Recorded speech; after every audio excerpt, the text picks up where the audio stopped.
akekho lo njengawe wena wedwa ufanele kubonga ufanele nekuphakanyiswa nanamhlanje sifa kuNkulunkulu wethu longcwele sinikela ihlobo lwethu kuwe babe wethu lophakeme kangaka nabathine nanamuhla sihamba amakhosi inhliziyo tethu tilambele ntomele kulunga kwakho singa wena Baba uNkulunkulu wethu longcwele siyacondzisisa ukuthi ngaphandle kwakho kude lesingakwenda ngaphandle kwakho Nkosi kude lesingaba ngiko ingakho namhlanje sihamba amakhosi sitendlala kuwe sithi phinza wena njengaNkulunkulu wehlule igcondvo tethu wehlule inhliziyo tethu uNkulunkulu sitinikela ngalokuphelele esandleni sakho asifuni Nkosi kushiya kwethu intfo lebesingadenda namuhla kube lide siphume kulendzawo solo sifanana siyala ngegama lika Jesu Kristu waseNazaretha kuthi imicondvo yethu sisi sesebukhoneni bakho ichubeke ithunjwe sitha Sathane namuhla Nkosi we surrender our thinking we surrender our heart unto your hands babe wethu longcwele sehlule uNkulunkulu wethu longcwele inhliziyo tethu netingcondvo tethu namuhla sithandazela ukuthi tibe ngumhlabathi lovundile livi lakho leliyinhlanyelo namuhla lithina luwela khona likhanze ukuthi Nkosi we are ready to receive we give you praise and we magnify your holy name we thank you oh heavenly Father ukuthi evini lakho usethembisile Nkosi ukuthi if two or more are gathered in my name I shall be present and be amongst them we thank you oh heavenly Father that you are here present today wena uNkulunkulu awukase wababita abantu wabahlanganisa wabesa usasho lutho namuhla uNkulunkulu wethu longcwele sibonga ukuthi kukhona lotakusho kithi babe wethu longcwele sivula inhliziyo tethu uNkulunkulu wasezulwini sitivulela ukuthi sikhone kukuva babe wethu longcwele let our ears oh heavenly Father namuhla tivuleke uNkulunkulu wethu longcwele kuva livi lakho kuva kukhuluma kwakho may we not miss what you are about to do in this house simply because inhliziyo tethu tivalekile babe wethu longcwele siyathandaza namuhla egameni lika Jesu Kristu sithumba tonke Nkosi inhliziyo netingcondvo that are present here to hear your word oh God we pray and we believe that it is done in the mighty name of our Lord and Savior Jesus Christ we have prayed and let the church say amen. Amen. Hallelujah. Amen. Praise the Lord. We may be seated. Singahlala phansi bazalwane ebukhoneni baNkulunkulu. Hallelujah. Sanibonani bazalwane egameni laJesu. Amen. Sanibonani bangcwele. Hallelujah. Amen.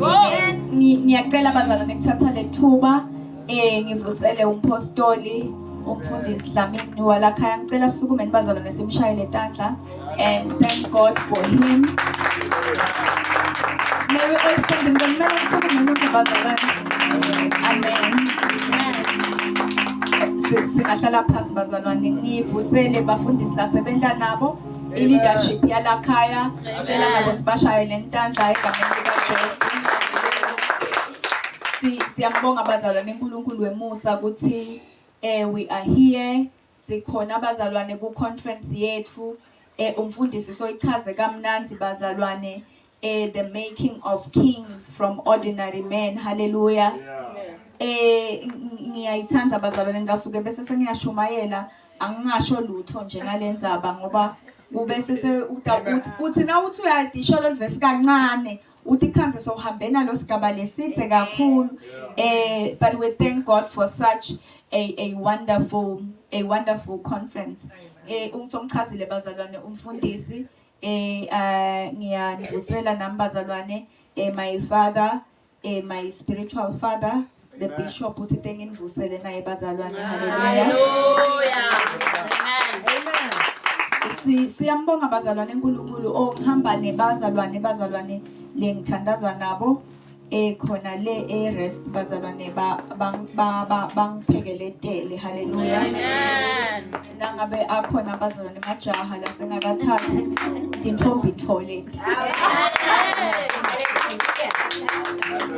hallelujah nina lokuthi nje sebabavumela lokuthi lenkonzweni bahambe nami sine conference bazalwane nathi esontweni for the whole week iqale ngalesithathu but nje umfundisi ubavumele ukuthi beke ngalana bona ngicabanga ukuthi unako lokuthi so amen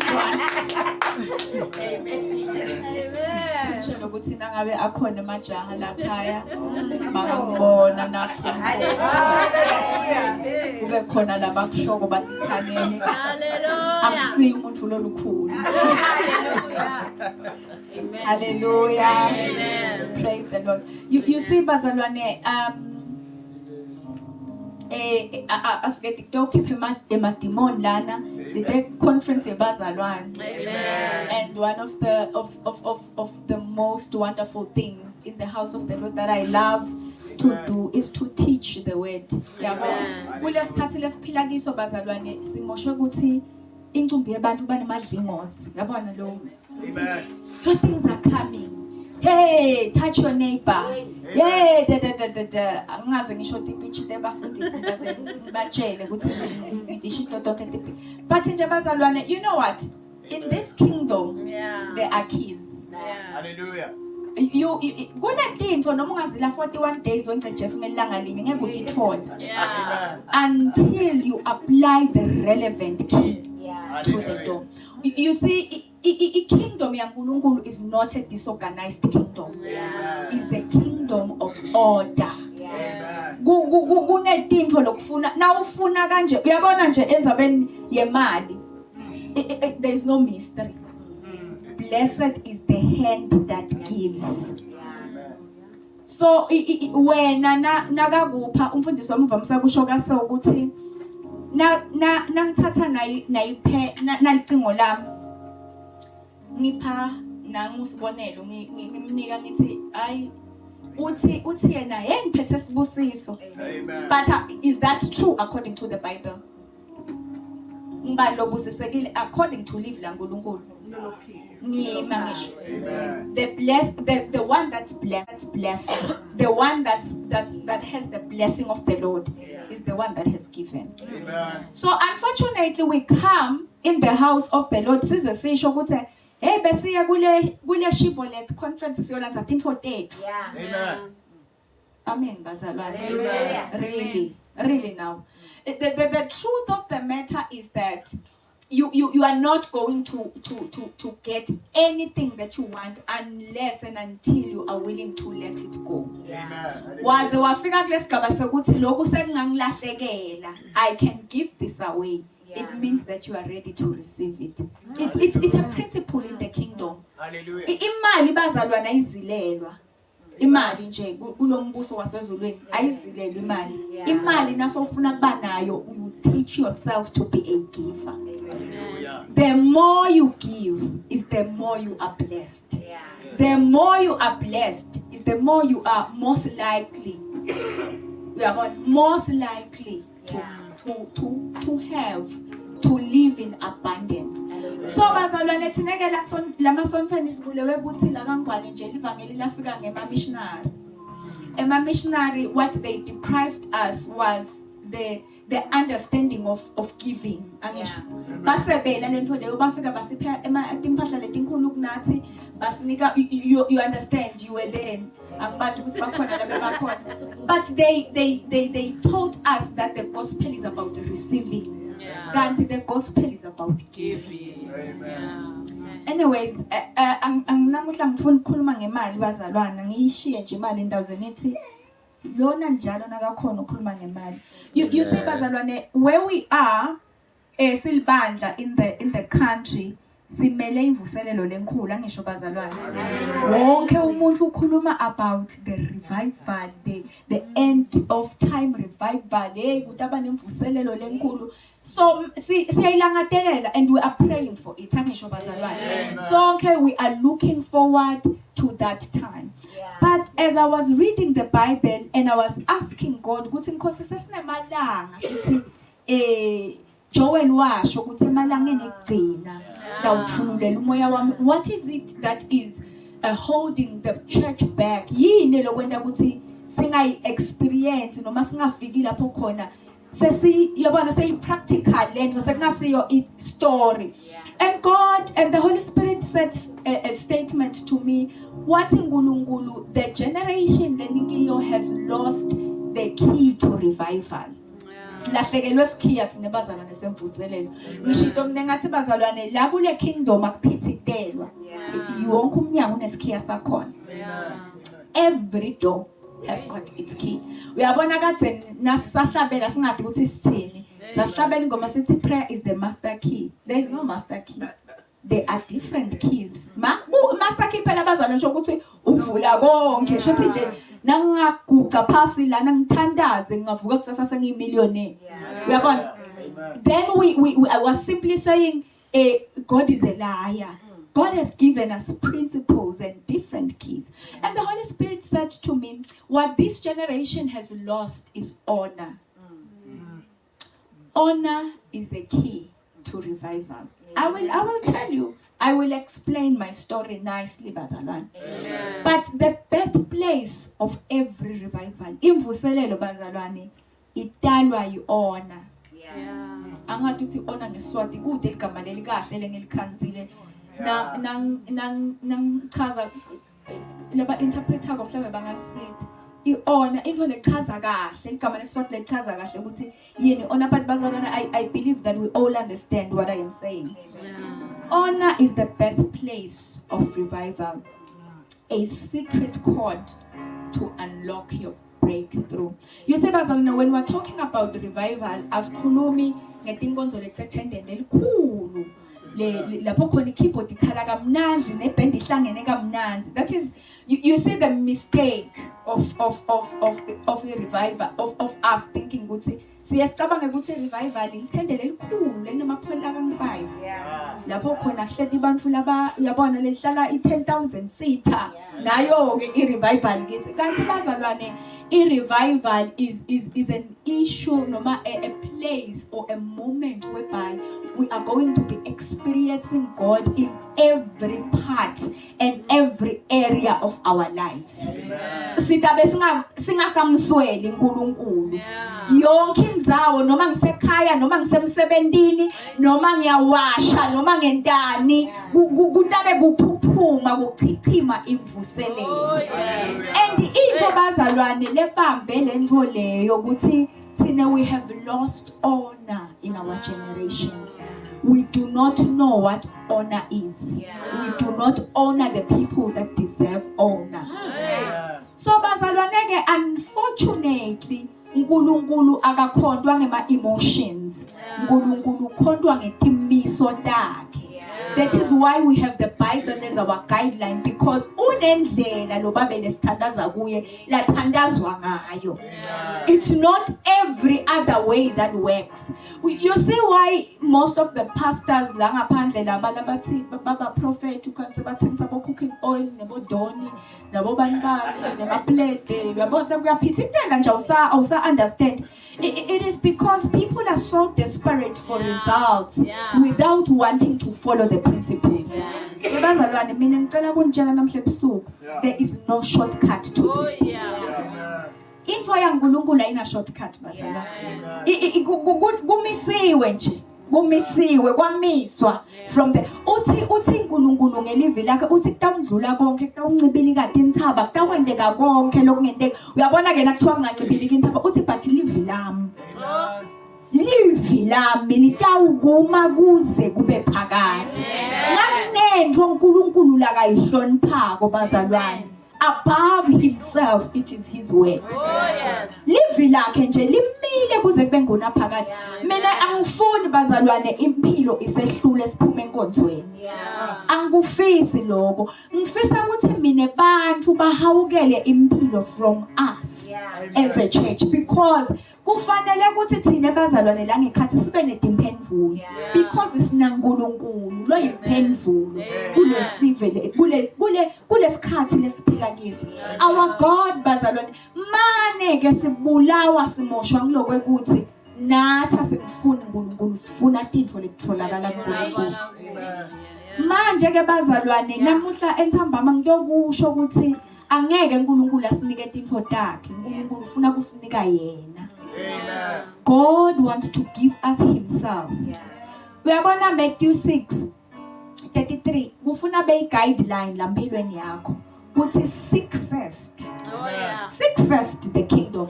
Uyabona konke lokunye lokudingako lokufunako they are called other things. Those things you don't seek them. They are added unto you. You see, once you get to a place whereby angisho leyo light yaba verse now ulifunza uqala ulifunze ngazo uthi nje. But as you meditate on it, the light of that word iya ngekhulu ube understand ukuthi nakathi seek first nakathi they will be added usho ukuthi adifunwa. Amen. Uyabona nangabe umuntu lomusha waqala kufuna indvodza so uvela uphumile because akufunwa letinto leti nangabe wena info le occupy umcabango wakhe sena uvuka ukuthi uyabona nje nangaba nendlu le downstairs ibe ne upstairs bese ngiyakhuphuka if lokho sekungikona lokukwenda ukuthi uzile wena ungazilela ukuthi ufuna uNkulunkulu ufuna kuva uNkulunkulu so uzilela indlu so uzilela imoto so uzilela you see you are fasting for these other things you should know that so vele uphumile atizilelwa letinto leti atifunwa tiyangedwa wena umsebenzi wakho la emhlabeni njengemphana kaNkulunkulu is to seek the kingdom. That's the only thing. Yinye kuphela bazali into lesifrustrateako thina enyalo nawe ngilokuthi thina sifuna tinto siphinze sifune naNkulunkulu a little bit of God here and there but kahle mina ngifuna tinto manje ke bazalwane mina ngifuna kunitshela ukuthi sisetaba frustrated ke la emhlabeni nasikake sikiyekele ngoba iBhayibheli livila uNkulunkulu alizivumeli ukuthi sifune tinto lithi livila uNkulunkulu asifuna umbuso thina nawe la emhlabeni sidele tofuna silahlekelwe yinto yinye it's the kingdom uthi uNkulunkulu let his kingdom come here on earth be as it is in heaven. Uyabona ke ezulwini ukuthi kwendiwani lithi iBhayibheli kuphambana letingelosi netidalwa tisho yinye info tithi holy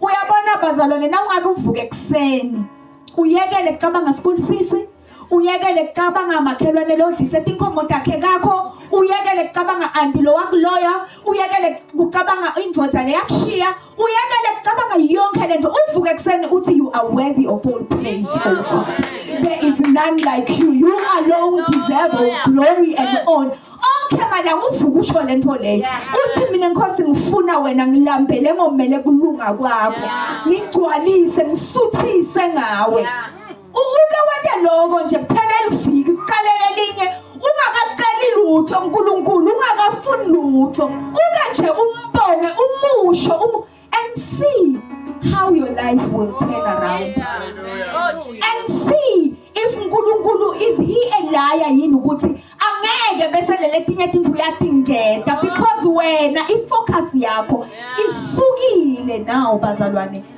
ekufuneni tinto wena so ufuna umbuso namuhla bazalwane into oqala egameni lika Jesu ukuthi kube nebantu lababili labathathu labatawufuna umbuso you see bazalwane once we start doing that once we seek the kingdom first you see angathi umfundisi bekanithethiselana but whatever lebekanithethisela kona ngeke kwenteke because people are going to be kingdom occupied kude into lemcoka kwenza umsebenzi waNkulunkulu kude into that is bigger than God himself and what I was talking about honor bazalwane honor ayikhamuki you see honor is different from respect irrespect lokuthi nangibingelela babe lapha sanibonani nangabe wakadlamini ngiyabekisa sanibonani because angisho lokhu niyakubona nonke kula ngaphandle nangikhuluma nebantu ukuthi hey Nkosi yami hey siyabonga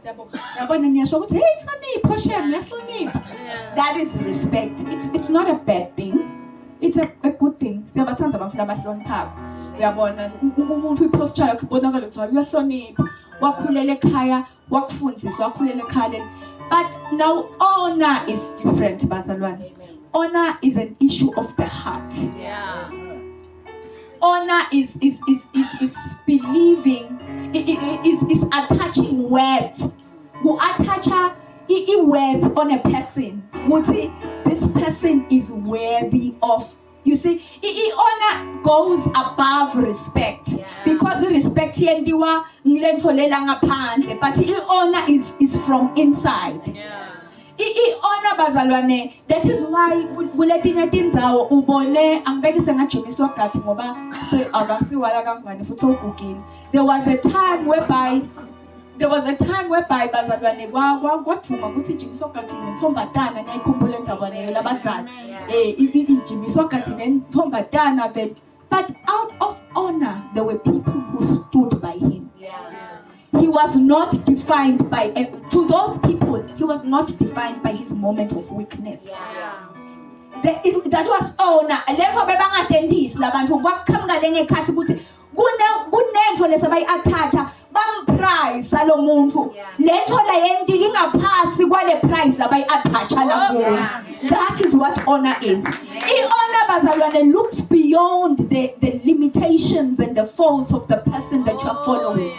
But honor iti manjege noma endenjena, but who worth so much more than the mistake like I committed. So bazalwane, until in this kingdom, honor is very important. I want us to read a verse for this one. 1 Thessalonians chapter 5. I'm going to yo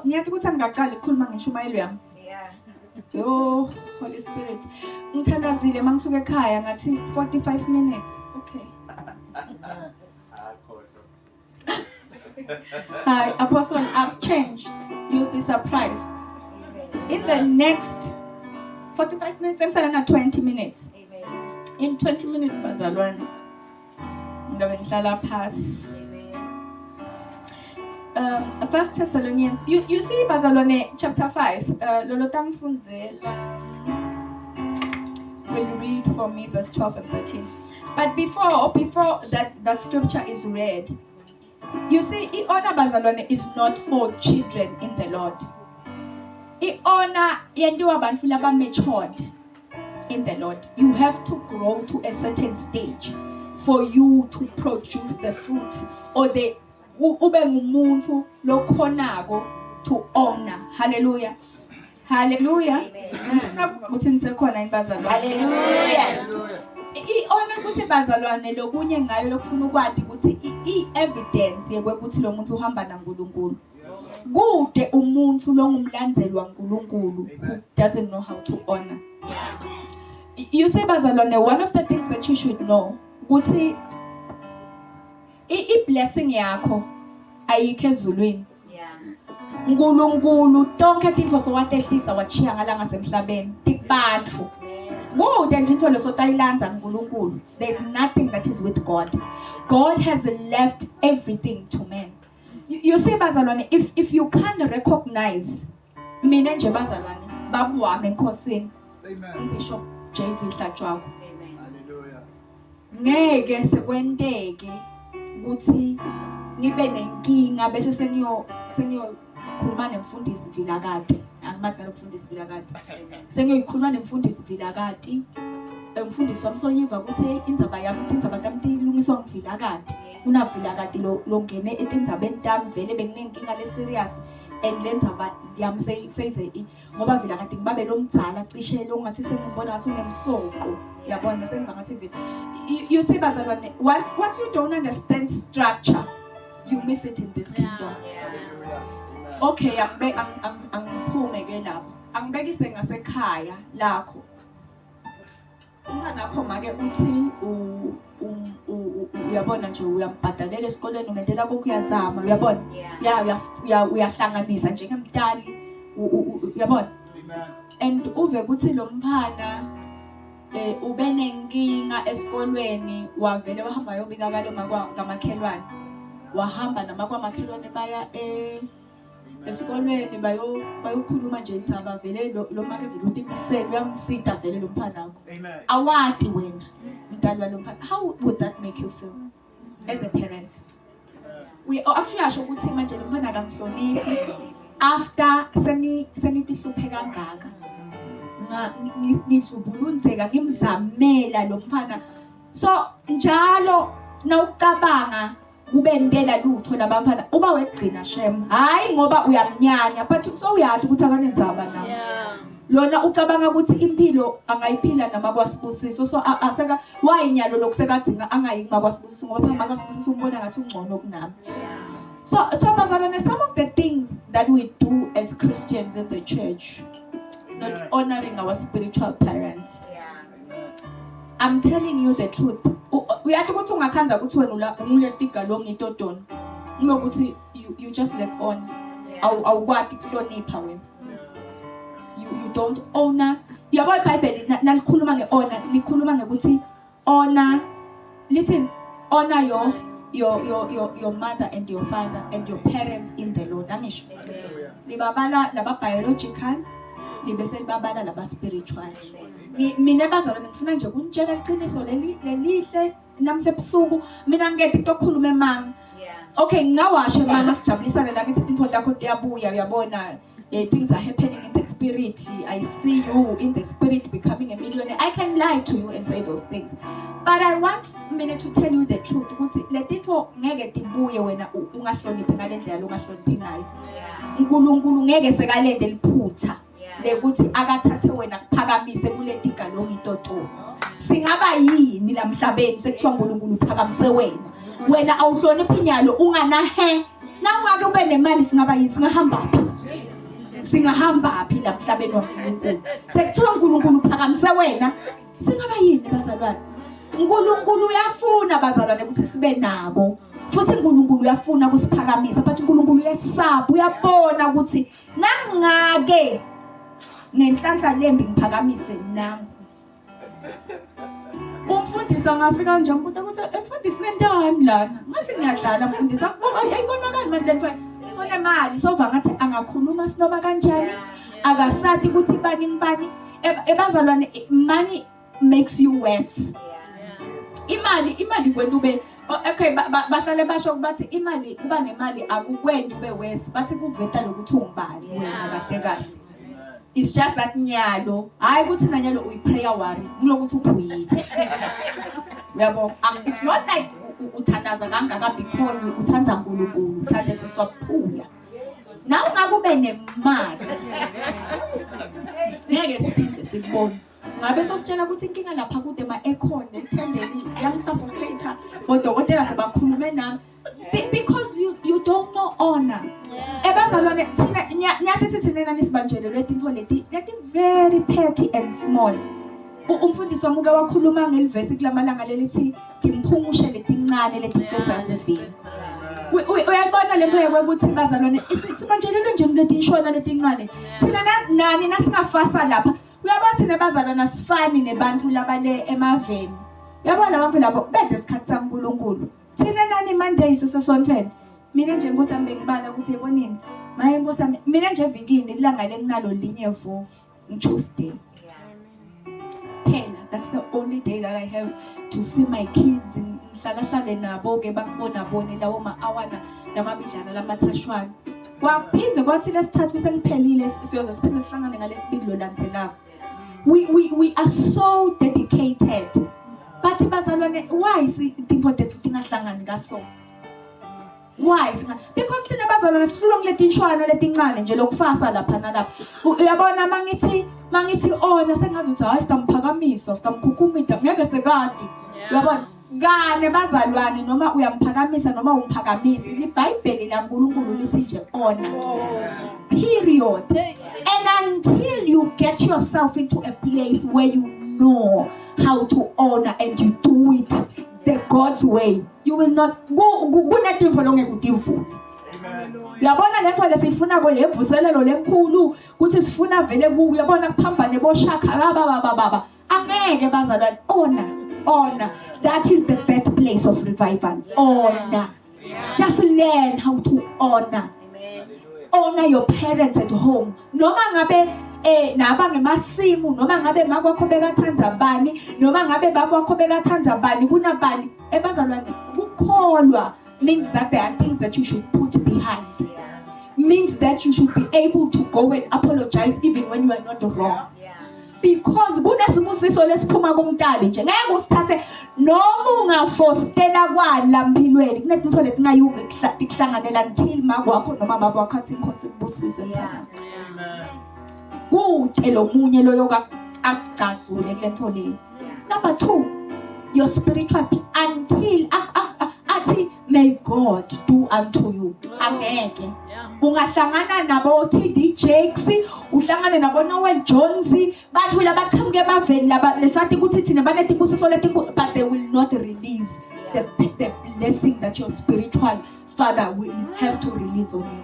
Ayitholwa uyabona kingdom lesikiyo bazalwane hlelekile lo babene sikhona ko hleleke kabi. I-disorder akayendi nangalesingakhi nangalesihlanu ebusuku akakwendi nje uNkulunkulu. Mina noma ungangithandza kwani ungifise kwani, I am not your spiritual parent. There is a blessing that I cannot give you.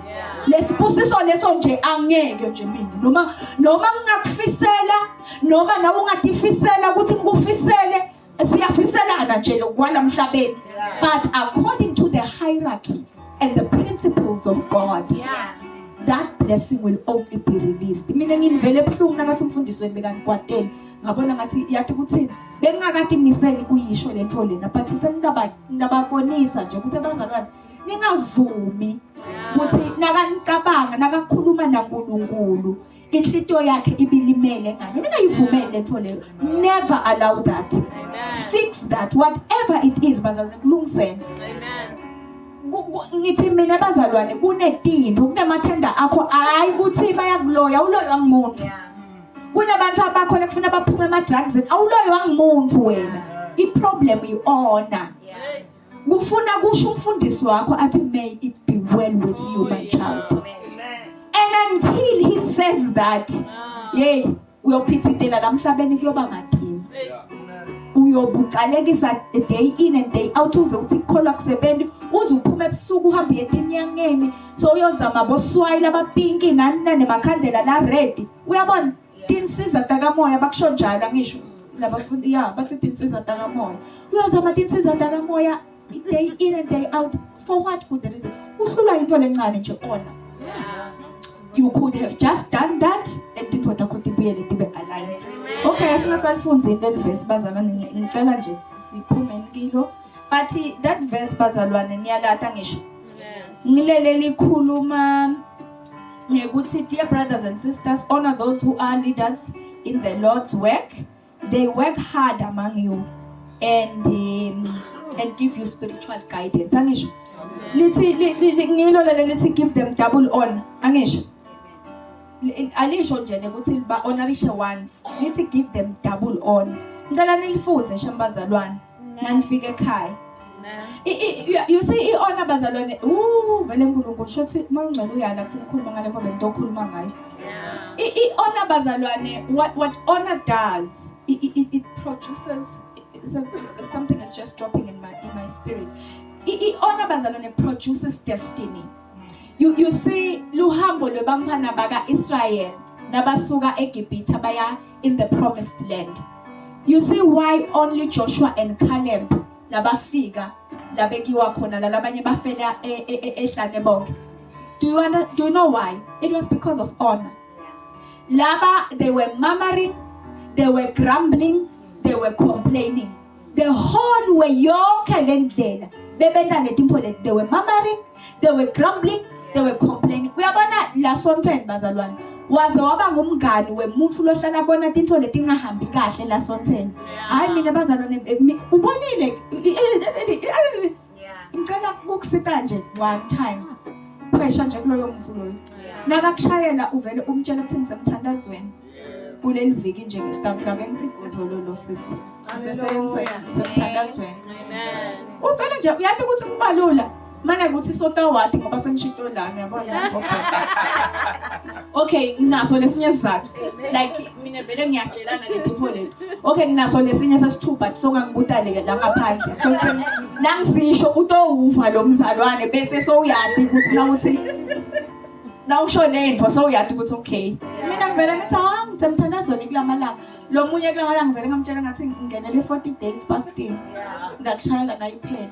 Uthi fasting ngiya 40 days lengiyo angikho uyabona lo mfana wahlala anenzaba ukuthi umbonile uvile ha umtshele kahle kwaqala ukuthi efana mina Nkosi yami yathi ngentela kutokhona lana ufuna uNkulunkulu mina ngithinki ngathi amdini kakhulu ukuthi ngingakhuluma indzaba debantu nekuthi ngingabona ukuthi yini engahambi kahle la sontweni ngithinki ngalentini engakhulu sha ngicela angeva next week sophindze uthi hey wena uyivile ngivele ngathi okay ngake nginyamala ne40 days nginesiqiniseko ukuthi after the 40 days nawutaba sabonile ukuthi sicela singasashayelana nasihlangana isontweni muhle Jesu uthi erestina slogan sethu muhle Jesu iyabona siyashiyana emva kwalokho but lokusutaba siyangishayela ecingweni lami ufune ukungikhulumisa ngizabatha sesontweni nakhona you are mamaring mina ngiyabati bazalwane baka Israel uyabona uyayifunza lapha ku 1 Corinthians lenzaba yabo ukuthi manje ke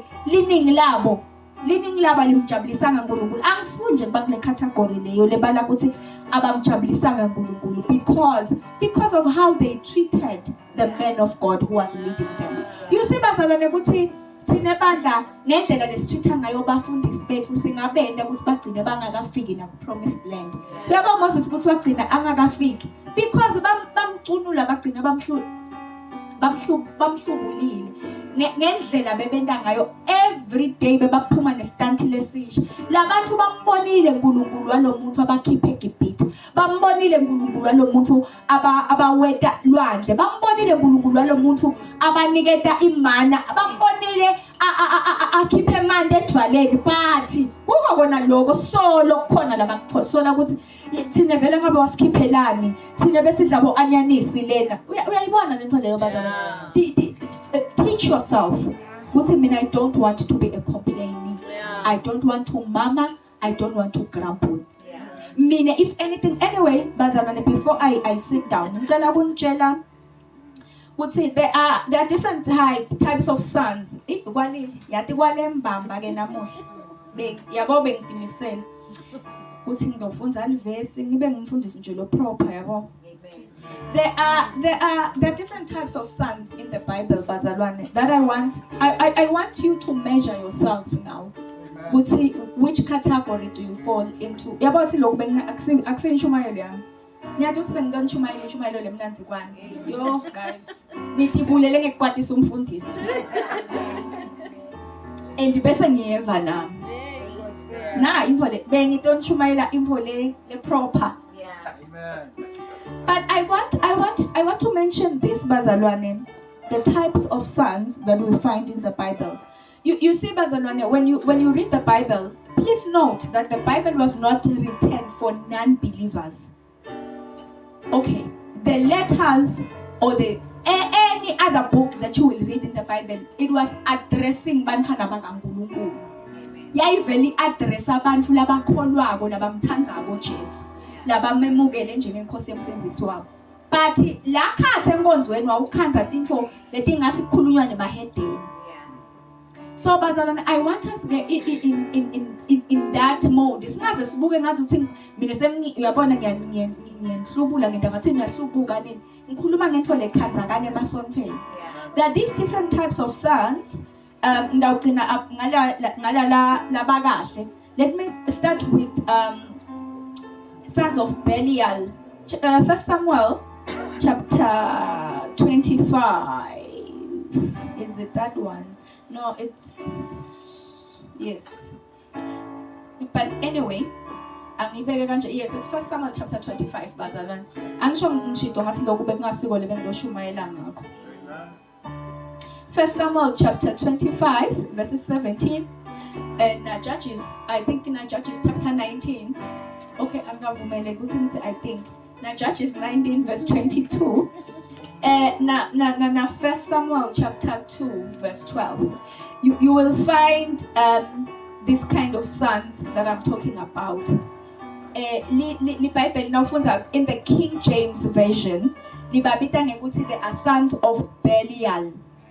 Niyabakhumbula bo Hofni. Bamfana ba Eli.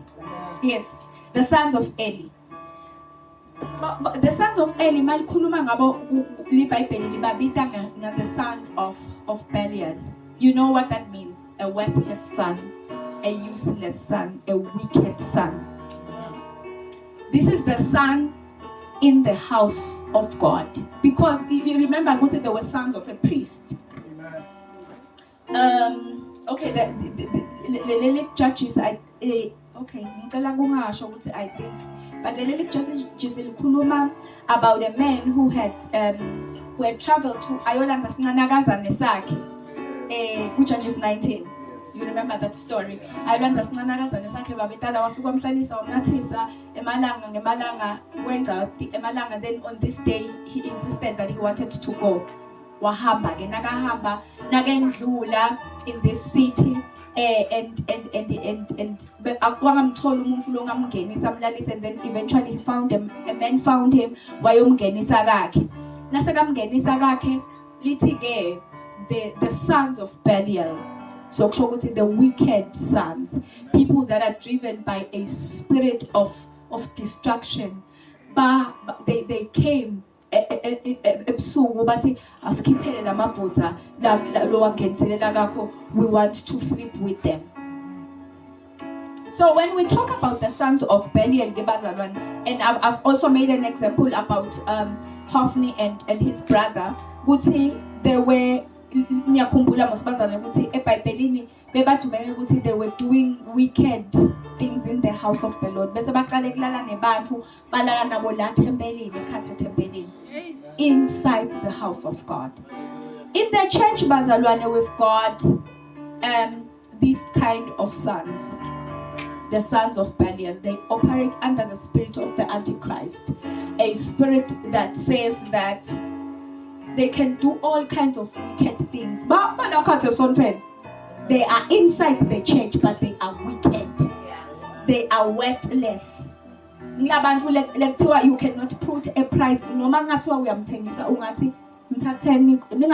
actually, away from the church. I can even offer you something. So, bazalwane, I want us as I want you to look at yourself as a son of the house. I mean that, okay, let me say as a son or a daughter of the house. I want you to look at yourself and see if you are not bule category number 1. Number 2, I am going to rush now. There is the prodigal son. Son number 2, Lord. When you read the story in Luke chapter 15, the story of the prodigal son, one of the traits of the prodigal son is his selfishness and his self-centeredness. Angisho the prodigal son ufuna kwakhe.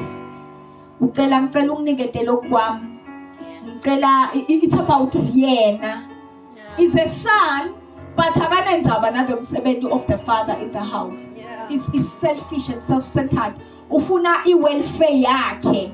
Kuthi mina ngeke ke vele bangihlebile mina ngiyahamba kuleli sonto vele ngeke bangikhulumise kabi mina vele self-centeredness and selfishness. That's the spirit of the prodigal son.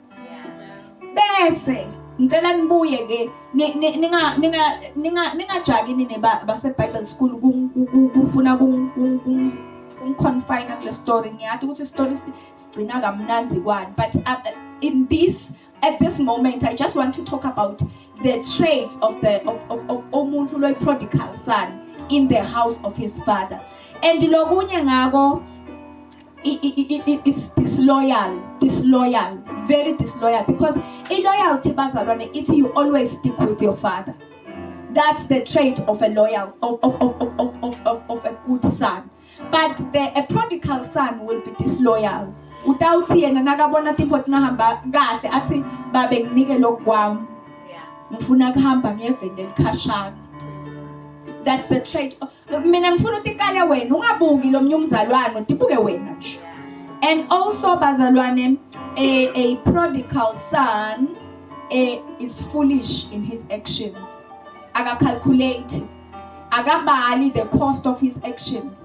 kune foolishness kunebulima leBhayibheli lithi ukhungelwe lanthanyeni. That's a trait of a prodigal son. Amen. Bese number 3 bazalwane.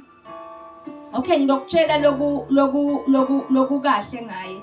Loku kahle ngaye over the son number 3 that I'm going to. Ngomkhumbuta bazalwane. I-prodigal son ngulomuntu lothi painful circumstances or difficult times, they drive him away from the father. That's the spirit of a prodigal son. Now tibona njona ukuthi tifo la sontweni mathi ngahambi kahle ngoba sinikelela kwakha so uyahamba wena nje inature yakho.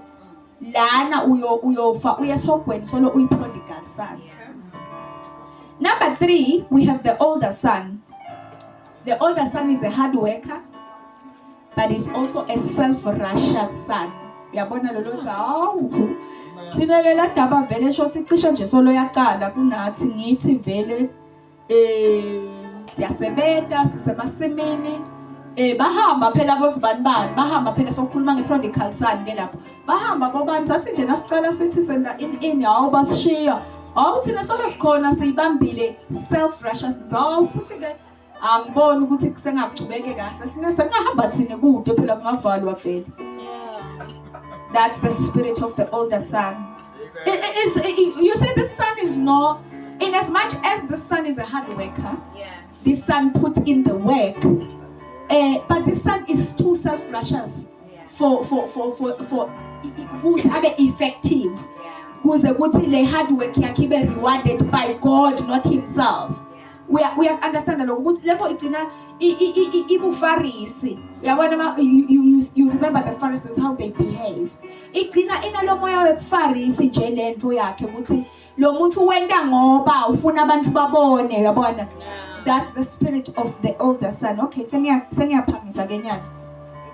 And also the problem, the biggest problem of the older son is that he does not understand the operations of the father. Agabon,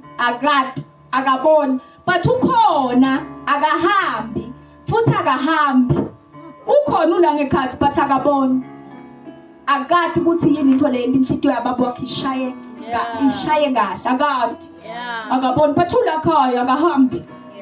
But lokho khona kwakhe unako lokuba useless. Yabona but nje uyaya emasimini ayosebenza. But akayathi inhlitiyo yababa wakhe ukuthi yini le yento ukuthi ithi babu. Uyabona ke ukuthi info le mhlupha ko older son ukuthi nakabuya prodigal son abuya le khambeni ngoba prodigal son lokahle ngayo ihumility ne true repentance. Prodigal son ubuya athobekile impilo imthobisile lengaphandle abuya phenduke mbamba. Ngalokuthi lona akabona kade ukuthi konke babela kwentako konke lanako kwami. Ubuya lona nakabuya lona anga-attending ngisho nemicimbi lendele wona kwade athethe kuthi la khaya vele awu la sontweni thina umfundisi siwezivuka naye kodwa nyalo kufika bozibanibani bafika itolo lokhu nyalo seba kanti uthi babe ngoba wena bosolulana siyathi ukuthi thina nawe siyibambile lento kana kade ukuthi umoya lobusa prodigal son ukuthi akabona akade ukhona nje la khaya ukhona out of the spirit of Pharisee uyabona lo moya wetendisa wekwenda ngazuthi. Bese ke bazalwane, we have got number 4, we've got the son of consolation, the son of consolation or son of encouragement. You see, when you read the Bible in Acts chapter 4, you will read about Barnabas. The Bible, when we are reading about verse 36, I believe. Yes, when you read from verse 36, the Bible talks about bathola Barnabas, a son of encouragement, a son of consolation. Acts chapter 11. Now ufunza kusukela ku verse 24 utokutshela futhi ukuthi Barnabas he was described as a steadfast supporter in the church. Abe ngumuntu lo supporter lo supporter, you know, the first church bazalwane nakukhulunywa ngekuthi bekuthengiswa emaplot. You will find that Barnabas is one of those people who sold angafanani na Anania na Sapphira labathi bona nabaqeda kuthengisa babese bayagiya. Barnabas is one of the people that were landowners. He sold his land and gave everything that he had sold to them. He was a son of encouragement. A son of encouragement is the kind of son that you know that you can count on. Yeah.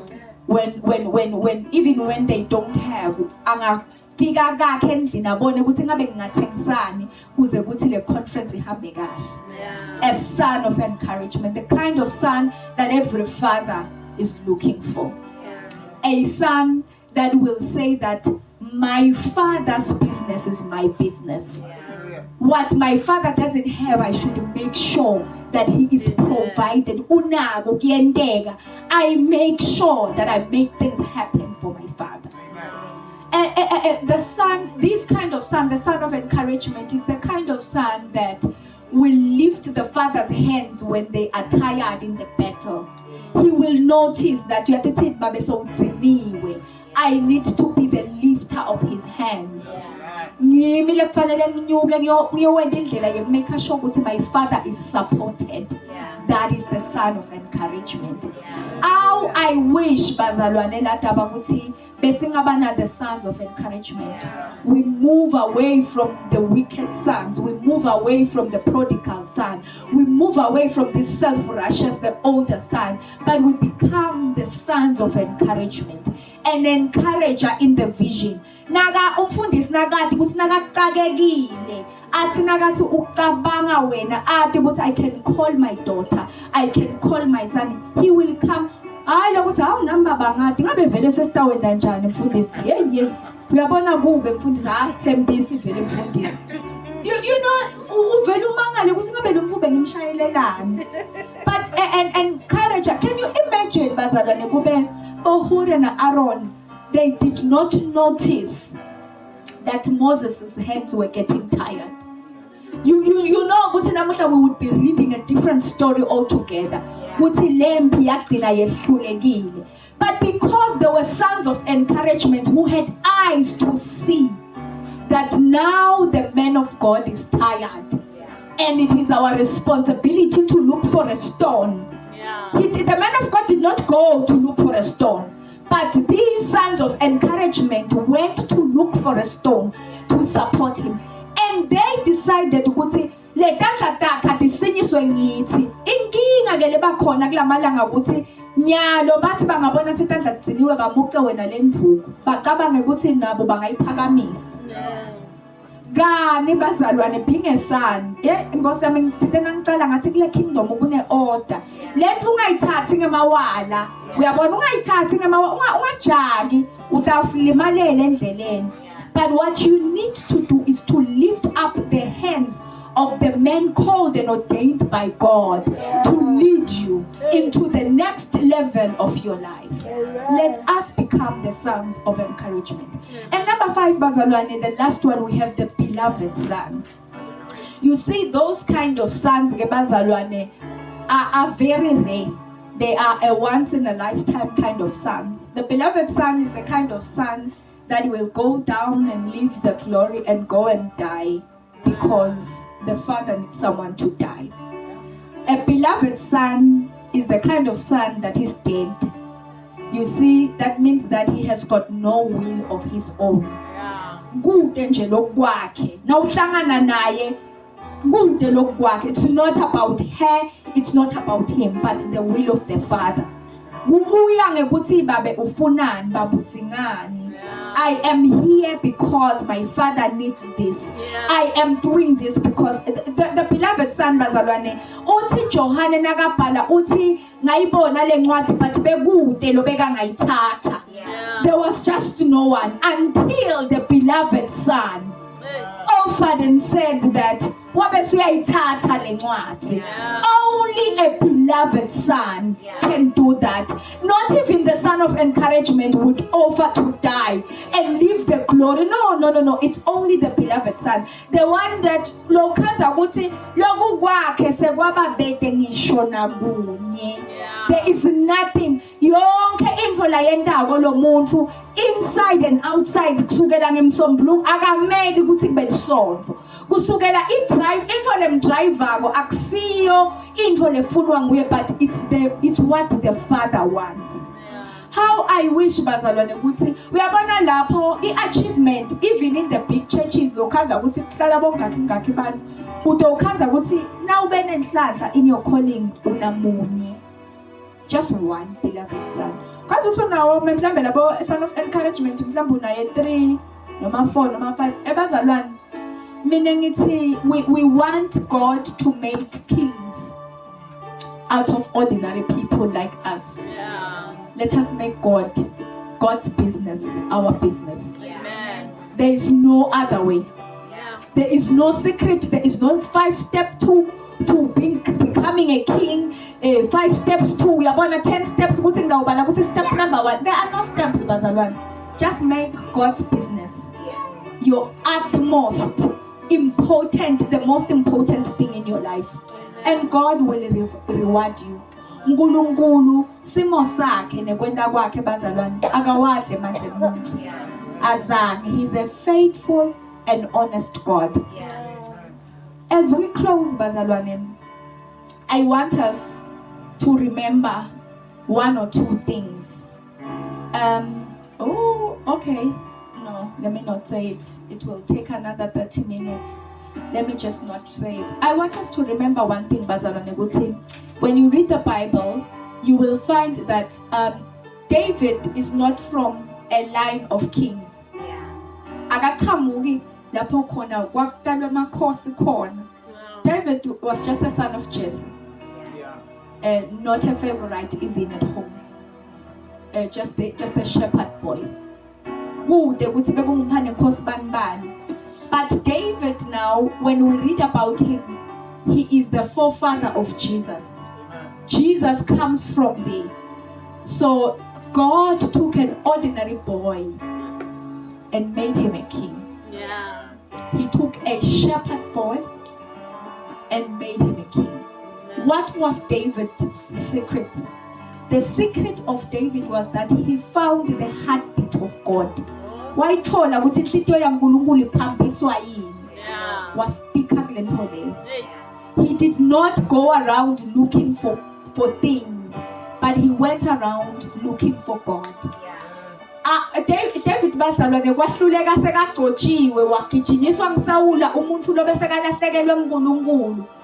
But kuko konke lokhu ubolalela emahubo la kawabhalako sekasho ukuthi uNkulunkulu wena usiphephelo sami. Usiphephelo njani uNkulunkulu ungcotshiwe kwathiwa ngidaba inkosi but ngiyagijima ngiyabaleka usiphephelo ngalesingaki. But this man, he never lost God.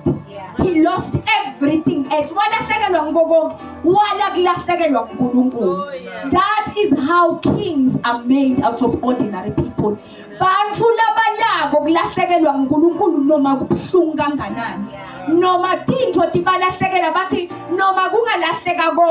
I refuse to lose God.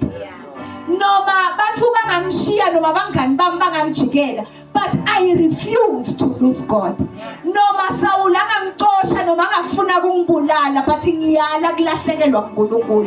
And even in the shadow of death, I will still say, God is good, and there is none like him.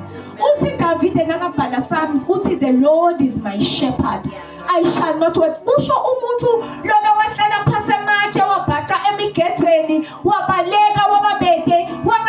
In the comfort of his home, because the Lord is my shepherd. Though I walk in the valley of the shadow of death, I fear no evil. This person has made God. How he became a king from being an ordinary man is because he refused in his life.